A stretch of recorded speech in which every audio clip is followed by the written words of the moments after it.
So it's an honor to have you back. A friend of mine, Kid Rock, sometimes referred to as Bob. I know him as Bob. But he's been a good friend for a long time, many years. And he's been after something that is for the good of a lot of people, including, in particular, the public, and having to do with ticket sales and scalping and all of the gouging that you have been reading about. That's gotten worse and worse with time. And I didn't know too much about it, but I checked it out, and it is a big problem. And I think you've been trying to get this done for 20 years or something. He said Trump got it done in 2 weeks. But we came up with a very serious EO, and I'm going to sign it now, and maybe I'll ask you, Will, to explain a little bit about it, please. Of course, sir. So this is an executive order, as you said, that deals with the ticket reselling business. For fans of live entertainment and for entertainers as well, the ticket reselling industry has become a huge issue. These people use bots and computer algorithms to buy up huge blocks of tickets and then jack up the price so that fans of live entertainers like Mr. Ritchie, I almost called him Mr. Rock, don't have access to concerts the way that they should.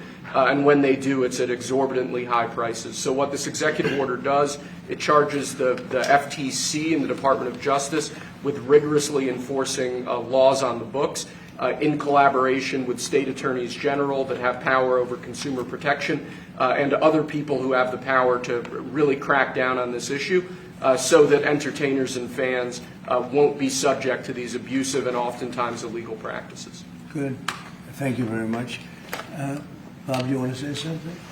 Yeah, anybody it doesn't matter your politics. First off, thank you, Mr. President, because this has happened at lightning speed. I know you put, I want to make sure Alina Habba gets her credit too, because I know she worked very hard on this, but thank you for making this happen so quick. Anyone who's bought a concert ticket in the last decade, maybe 20 years, no matter what your politics are, knows that it's a conundrum. You buy a ticket for $100, by the time you check out, it's $170. You don't know what you can charge for it, but more importantly, these bots. You know, they come in to get all the good tickets to your favorite shows you want to go to, and then they're relisted immediately for sometimes a 400% or 500% markup. And the artists don't see any of that money. And, you know, ultimately, I think this is a great first step. I would love down the road if there would be some legislation that we could actually put a cap on the resale of tickets. And I'm a capitalist and a deregulation guy, but they've tried this in some places in Europe, and it seems to be the only thing that's us as artists be able to get the tickets into the hands of the fans at the prices we set. I'll be the first one to say, and I know the president doesn't like when I say this, but I'm a little overpaid right now. It's kind of ridiculous. I would rather be, you know, a hero to working class people and have them be able to come attend my shows and give them a fair ticket price. I can't control that right now, so hopefully this is a step to really be able to make that happen. I know a lot of artists and a lot of fans who love concerts and music are going to be very appreciative of you taking this action. I think Bob is more interested in the fans and the people that are having to pay crazy prices than he is the artist. Maybe the artist a little bit, but the fans a lot. I've spoken to him over the years about it, and it's been it bothers him. It bothers a lot of other artists too. You see, the artists, and they go out with a $100 ticket and it sells for $2,000 the following night.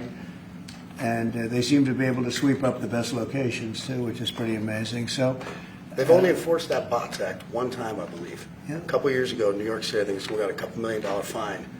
And that's the only time they've enforced that act. And who's the primary culprit? Who sells these tickets? It's the scalpers. It's these bots go in, and they're automated, so you're... But is there a company involved? You might not want to say. No. Well, there's reselling markets all... Yeah. I think I know, Peter. But that's all right. Don't get them involved. What company do you think? Maybe they're more innocent than we think. Huh? Well, if you think of it, like if Ticketmaster sells a ticket, if you buy a ticket and go to a show, you're in a lot of ways their worst customer. They make another 17, whatever percentage every time that ticket resells. So they don't want to enforce the Bots Act necessarily because they're making more money off it. The artists don't see any of that money, but that's not what I'm advocating for, is for me to make more money. I want the fans to have fair ticket prices, be able to go and enjoy more shows. I know people that they decide on a family vacation or going to their favorite concert once a year rather than, you know, my parents used to go see multiple shows when you could afford them back in their day. And I'd like to take my ticket prices lower, but if I set my ticket prices low, these bots immediately eat them up, and they resell for hundreds of dollars more, and I'm just making these bad actors rich. Yeah. Well, I think this is a big step to getting it stopped. Do you have something, Brian? Yeah, I do actually. I actually feel that the consumer is going to take the money that they've saved and actually buy merch, which you guys have a big percentage of, or do concessions, which you guys split with the venue on that as well. So I think their We money don't goes share in for it. concessions a lot. No? No, those are, we try to, but they don't want to share it in the beer prices and parking or any of that stuff. But the bottom line is there's money for everyone to be made. There's plenty of money to go around. No one's going to really lose here. Ticketmaster, if we can get a cap, they're going to lose some money. But I've already talked to the CEO, Michael, and he's given me his word. He's on board for it. I was talking to Jacoby with Papa Roach earlier, and by the way, he's a big fan of what you're doing, President Trump, digging into this whole scalping and the bots. A lot of musicians, and you can say that, they're with Kid Rock, sir, on I this, think so. without a doubt. A lot of people are. President Trump, Peter? would you ever wear a jacket like that? I don't know. I was thinking about doing it for tomorrow. We have a big event coming up, and I was thinking about doing it, but I'm not sure. So you recently bought a Tesla for White House staff I did. to use, but now there's all these domestic terrorists targeting Teslas. Are the staff scared to drive it? I don't think so. I haven't heard. They weren't complaining. I did buy one, and I let the staff use it. We have it parked conveniently, and one day we give it to Margot, one day we give it to Chamberlain, give it to Natalie, we give it to everybody around, give it to Dan Scavino, but he's got so much money it doesn't matter. But they love the car, and it's a great car, and it's made here, it's made in the country. He's got a tremendous plant now in Texas, and he has one in California. Does a lot of his work here, and he's been really unfairly treated, in my opinion. I drive one. And Yeah. there's this other story. I know it's hypothetical right now, but if you were allowed for some reason to run for a third term, is there a thought that the Democrats could try to run Barack Obama against you I'd love for that. his third term? Boy, I'd love that. That would be a good one. I'd like that. No, people are asking me to run, and there's a whole story about running for a third term. I don't know. I never looked into it. They do say there's a way you can do it, but I don't know about that. But I have not looked into it. I want to do a fantastic job. We have 4 years, just about, almost close to 4 years. Time is flying, but it's still close to 4 years, and we're getting a lot of credit for having done a great job in the first almost 100 days. And we have some big things we're going to be announcing over the next 2 days that you know very well, Peter, and I think it's going to be something that's going to bring a lot of wealth back to our country, tremendous wealth back to our country, actually. And other countries are understanding it because they've been ripping us for 50 years, longer, but they've been ripping us off for years, right from the beginning. And I think this is going to be an amazing, I call it a lot of different names, but it's really, in a sense, it's a rebirth of a country because how we could have afforded to do what we did. We help everybody, and they don't help us. I really, the term I like best probably is the liberation of America. It's the liberation of this country because it's incredible. Look, we have $36 trillion in debt for a reason, and that accumulates over a long period of time. So I think what you're going to be seeing over the next couple of days will be very inspiring to a lot of people. They had a lot of auto plants being built in a certain country. I don't want to mention the country because we get along great with the country, but those plants aren't being built there anymore. They gave them up today and yesterday, day before, and they're building them all now in the United States. And we have many examples, not only auto plants, chip companies from Taiwan are coming in. The biggest, Mr. Wei, he's big. I said, you are a smart guy, aren't you? I've been reading about him over the years, but he controls a large portion of the chip business, as you know. You don't get smarter. They're going to be investing $200 or $300 billion. Apple's investing $500 billion. They always built their places in China. Now he's building here. I think because of you speak to Tim Cook, because of the election, but maybe more importantly because of the tariffs. He's got really an obligation to do it. But we have many, many companies that you haven't even heard of. But I think we'll be at $5 trillion very soon. And if you think about this, we've never been anywhere near that. I don't know if we've ever been at $1 trillion. What do you mean by that? We're 500. What do I mean by trillion? 5 trillion. What are you referring to, sir? I think that we're going to be at $5 trillion of investment. I think you're going to have investments very shortly. We're already 3.5, and we have commitments, verbal commitments for a lot more. And numbers like that have never been done in this country. And it's going to get harder. This is in 2 months. It's really in less than 2 months, because since we've really gone out with it. And we have other interesting things happening. But to me, the whole tariff situation, and essentially they've done that to us for many years. So if we're anywhere near $5 trillion in 2 months, this could be numbers like the country's never seen. And every time you hear a dollar spent, that's another job, because the jobs are coming with it. So auto plants, chip plants, pharmaceuticals, lumber coming in. We have things happening in this country. I'm not sure that they've ever seen it. Steel, we have tariffs on steel. They've been here for a while. Steel and aluminum. Nobody's ever seen anything like we're witnessing now. Nobody's ever seen. I think most of you agree with that. I mean, it's nothing much you can't agree with. We have things happening in terms of jobs and investment, the likes of which I don't think we've ever seen. If you look at, let's say, $4 to $5 trillion in a period of a month and a half, that's even more than you do with your concerts, which are always sold out, right? Nobody's ever seen numbers. And think of it, where Apple's at $500 billion, as I said, but they always used to spend that money in China. Now they're spending it here. That means you're going to build. Now, they don't have any tariffs. Remember, there are no tariffs if you do your product here, if you build whatever it is in the USA.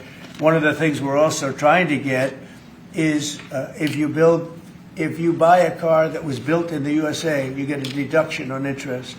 So if you go out and borrow money to buy a car, if it's built in the USA, never been done before, it's a big deduction for people that really aren't used to deductions, frankly, because people that buy cars like that are not big into the world of deductions, and now they're going to learn about deductions. So I think it's going to be great. Yeah. President, are you going to move ahead with a universal tariff or different individual tariff rates on a whole variety of different? Well, you're going to see in 2 days, which is maybe tomorrow night or probably Wednesday. You're going to see, and they're reciprocal. So whatever they charge us, we charge them, but we're being nicer than they were.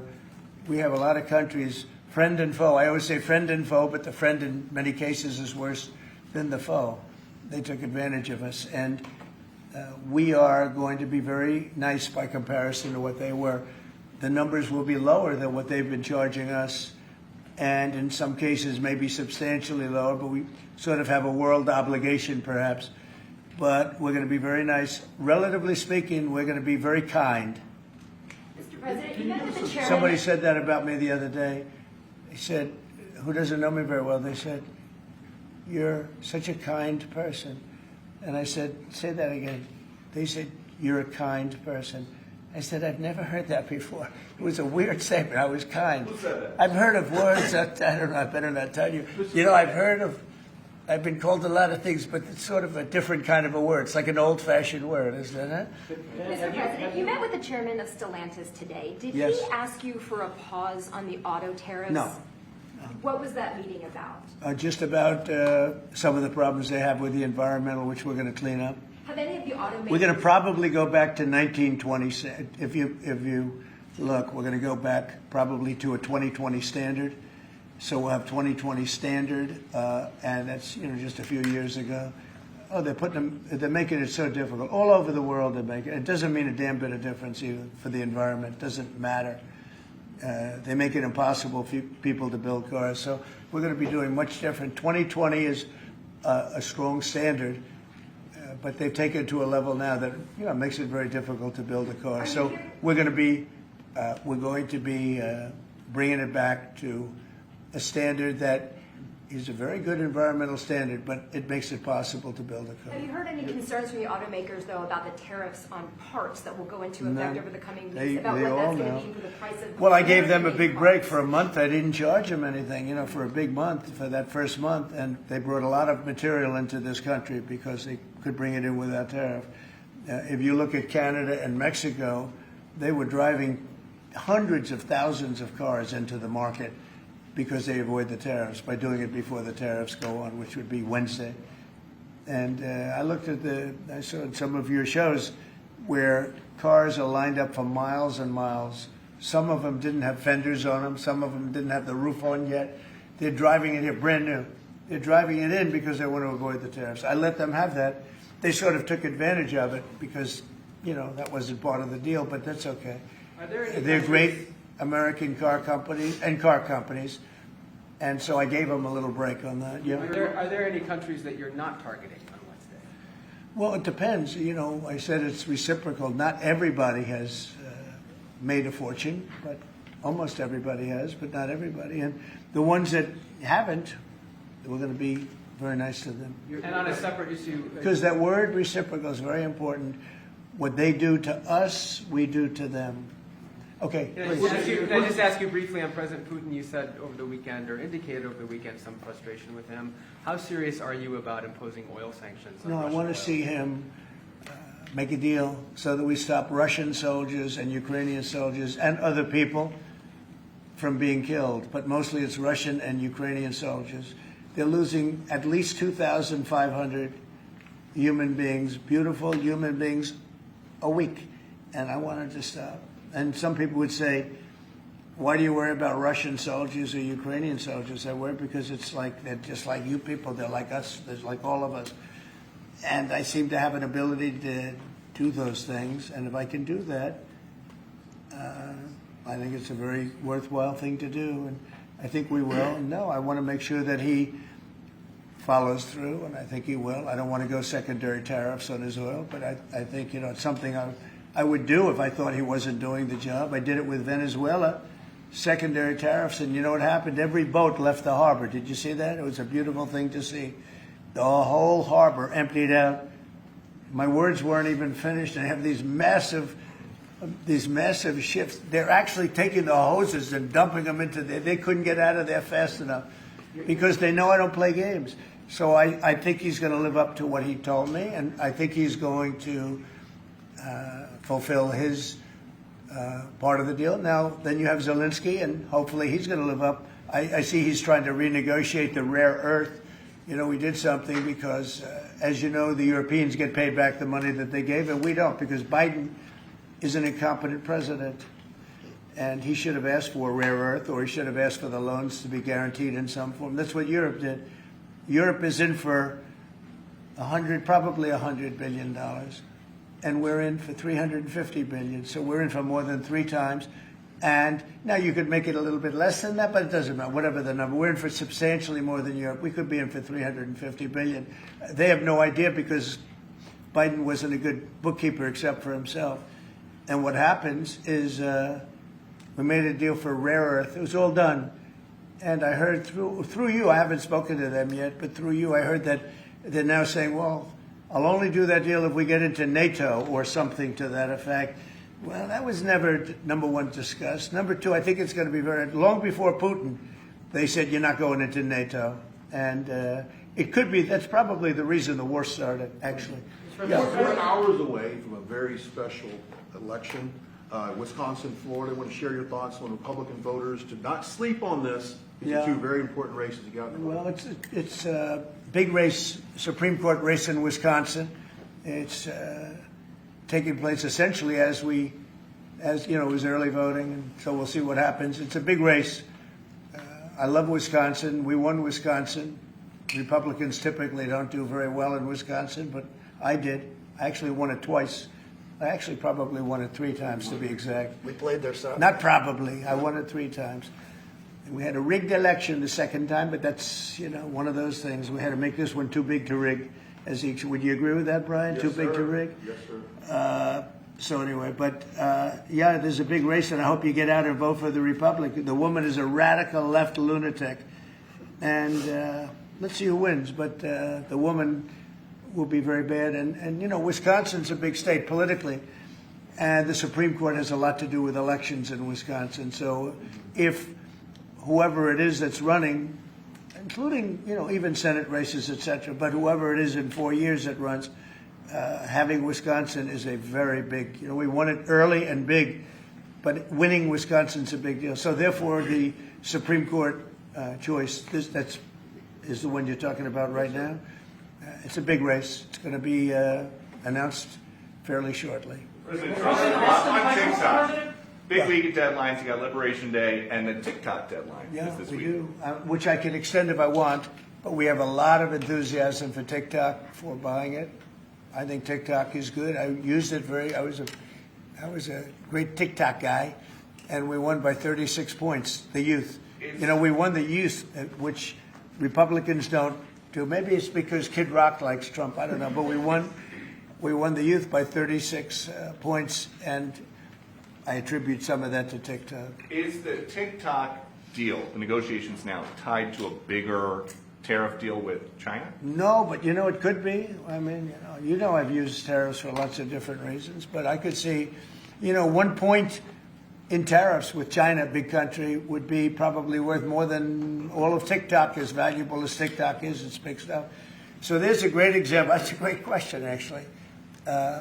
I'm a very flexible person. I could use that for that. Like, maybe I'll take a couple of points off if I get approvals for something. I haven't done it. Maybe I'll do it, maybe I won't. But it's a very good question. Peter, you're very good. Thank you. You'll love this one. Go ahead. It's not front page news, but I am just curious. What is your thought about Tiger Woods now becoming part of the broader Trump family? Well, I love Tiger, and I love Vanessa, and they had a great relationship. I happen to think the relationship with my son, I happen to think the relationship was hurt very badly by the witch hunt that went on, Russia, and all the crap that they put Don through, who knew nothing about it. But Vanessa and Don had a very good relationship. They have incredible children, 5 incredible children, all good athletes, all great students. They're like great. And they broke up, quite a while ago, and which was to me very sad because I think they're both great, Don and Vanessa. And Tiger actually called me a few months ago, and you have a very special, very good relationship with Tiger. I played golf with him a couple of times over the last month, and he's a fantastic guy and a fantastic athlete. And he told me about it, and I said, Tiger, that's good. That's good. I'm very happy for both. I just let them both be happy. Let them both be happy. They're both great. To follow up on China, China, South Korea, and Japan say they're going to work together in cooperation to respond to the tariffs that you're going to put into effect this week. Are you concerned that this move of the tariffs this week could push some of the United States' closest allies to work with China? No, I'm not worried about it. I'm not worried about it. Yeah. Mr. President, can I ask you I about think something? they have a chance of doing better, actually, with the tariffs. It can actually help them in a certain way. And I think a lot of them will drop their tariffs because, they've been unfairly tariffing the United States for years. And if you look at the European Union on cars, the European Union already dropped their tariff down to 2.5%. It was announced a couple of days ago, which is what which is a very small tariff. The United States charged very little. And I think I heard that India just a little while ago is going to be dropping its tariffs very substantially. And I said, why didn't somebody do this a long time ago? A lot of countries are going to be dropping their tariffs. About something that happened in France today, Mr. President. Marine Le Pen, the far-right leader, got convicted in court and is now banned from running for office for 5 years. Do you have a comment on that? That's a big deal. That's a very big deal. I know all about it, and a lot of people thought she wasn't going to be convicted of anything, and I don't know if it means conviction, but she was banned for running for 5 years, and she's the leading candidate. That sounds like this country. That sounds very much like this country. Okay, anybody else? You've been presented with a bunch of proposals for tariffs by your advisors that were talking about that idea publicly. And who? That your advisors have presented ideas They to you do. about tariffs and what to do in the next few days. Have you settled Well, on you're any- going to see, I've settled, actually a long time ago. But we talk about it. We talk about it a lot. We want to do what's right for the country and even the world. It affects the world, not just this country. This has been the piggy bank for the entire world. So it really does affect the world, and that's important to me also. Yeah. Yes, Mr. President, in the past you have said that you want the quick return of Austin Tice, a Marine Corps veteran and a journalist who went missing in Syria over 12 years ago. Yeah. Have efforts been made to locate Austin Tice been extended beyond Syria, including potential leads in Iran? And do you have plans to get in touch with Miss Deborah Tice, the mother of Miss Austin Tice, and also at the same time, organizations like Hostage Aid Worldwide have been on the ground in Syria, searching for Austin Tice for many years. Can I get your comment on the future, potential future plans to locate Austin Tice and to bring him home finally? So we've been looking, as you know, for Austin for years. I don't know about Biden. I don't think Biden was looking for anything, but we were, and there's been virtually no sign. You know that. There's been no sign of Austin. An incredible young guy. Be less young now. I mean, it's been a long time. It's been many, many years. The mother is fantastic. She's a very committed mother that her whole life is to find her son, who was in Syria and just disappeared off the face of the earth. So, you know, a lot of bad things happen. But we're always, you know, we will never, until we find out something definitive, one way or the other, we'll never stop looking for him. But we have been, and the response, it's just a lot of dead ends. He's been gone for a long time. The problem is there's never been a sighting. You know, sometimes you'll have somebody, you're looking for him, and there's a sighting. There's never been a sighting of Austin, but we are out there, and we have great respect for his family and for his mother. She's been unbelievable.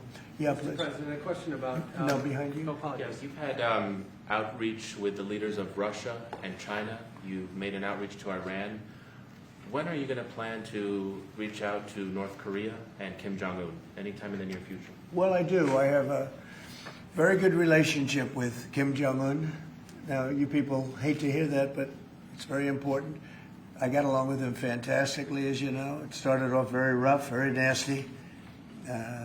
Little rocket man, the whole thing was a nasty deal. And then one day we got a call that they'd like to meet. We met. We have a great relationship. And, yeah, we have, there is communication, yeah. I think it's very important.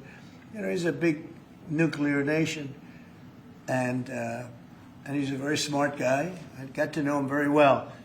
You remember I put my foot across the line, and then I walked across the line. I don't know if Secret Service was thrilled with that. They actually wasn't. They were not too thrilled.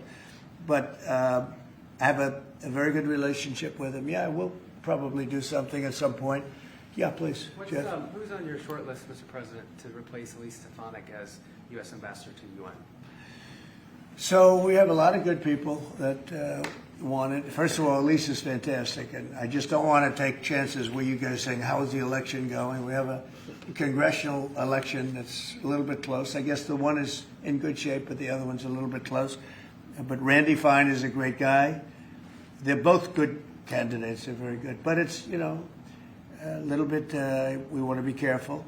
And Elise is very popular in her district, and so am I. We won by a lot of points, and so did she.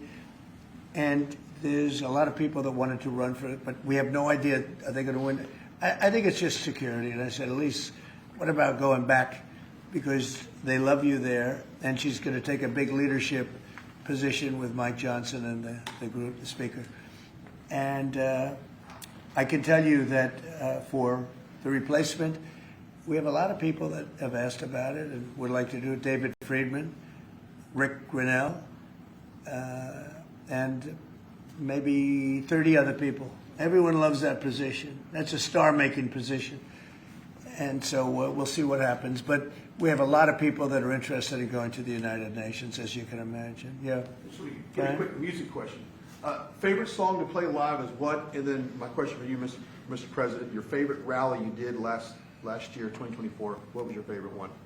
Favorite song to play live? Yeah, favorite song to play live. Oh, that's a tough one.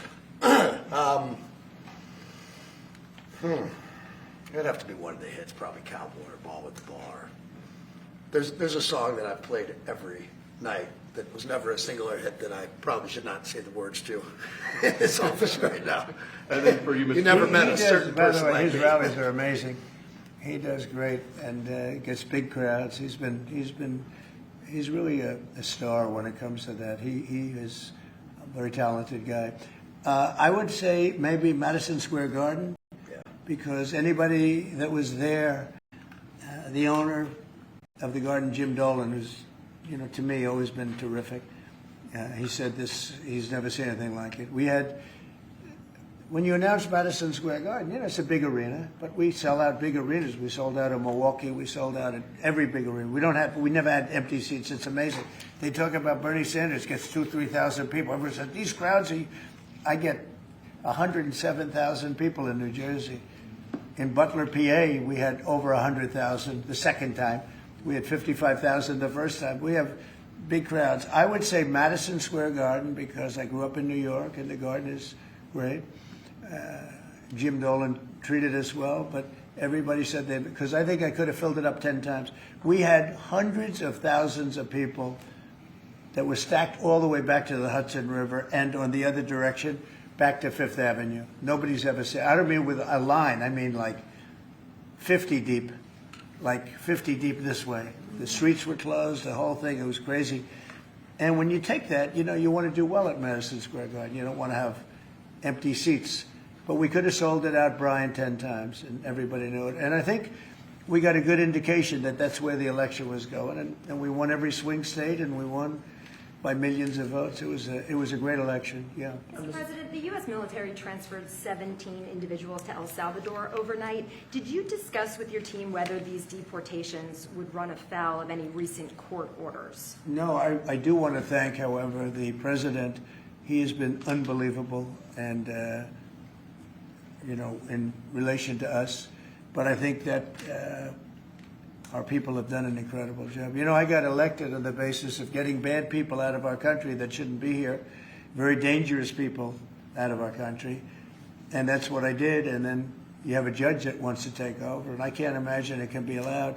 If it was up to him, they'd all be put back in our country. These are killers. These are drug lords. These are really bad people. But I want to thank the president of El Salvador because he's done an amazing job. You saw it. Yeah. Elon Musk's special government tenure is coming to an end, 130 days, I think another month. Yeah.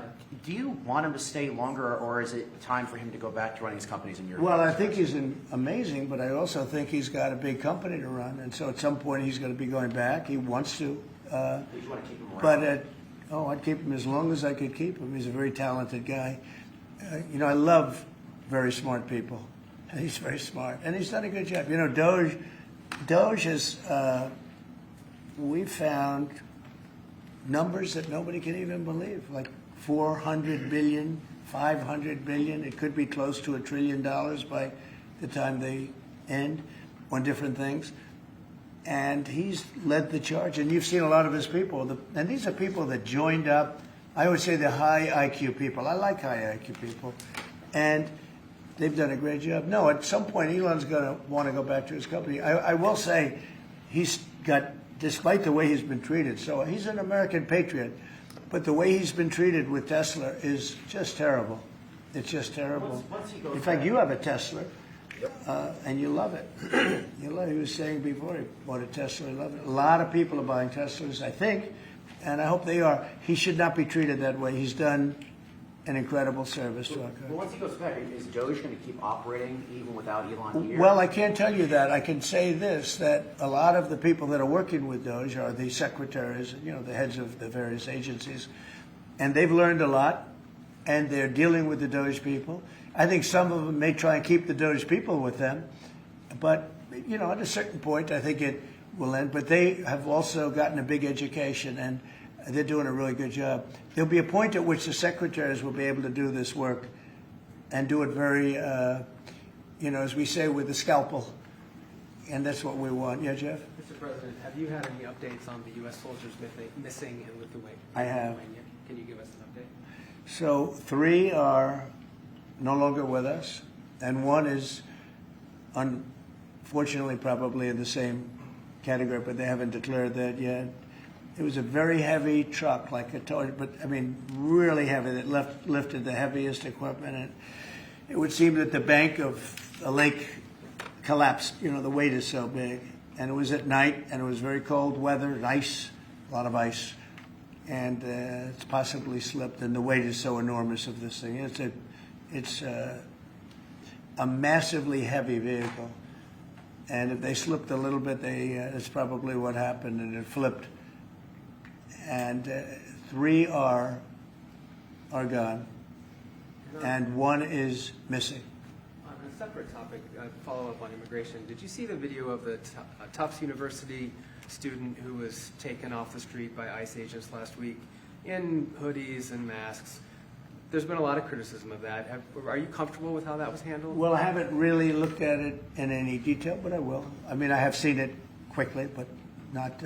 I wouldn't want to comment on. Yeah, please.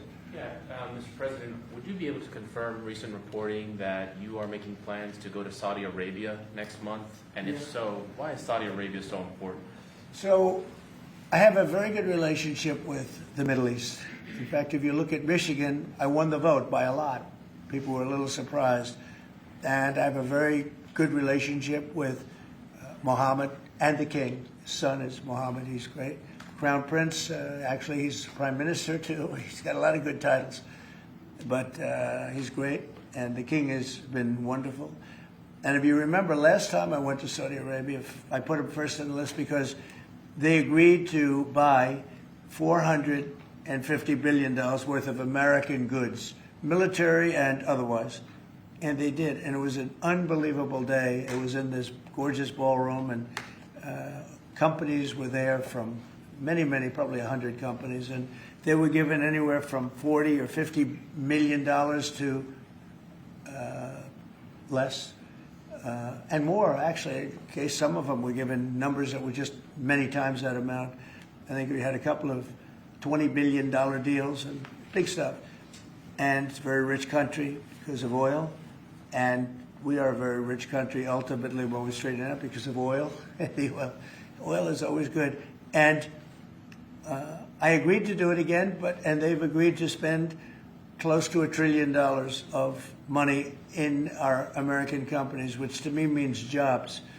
So they're going to spend hundreds of billions of dollars giving them to American companies that are going to be making equipment for Saudi Arabia and other places in the Middle East.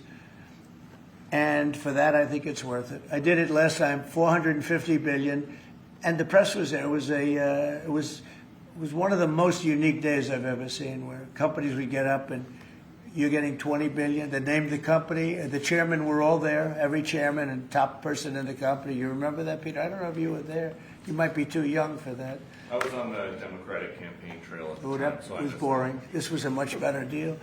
But it was amazing, actually. It was an amazing day. We sold and we partook in $450 billion worth of investment into American companies. And they announced the company, the amount of money, $1 billion, $5 billion, $25 billion.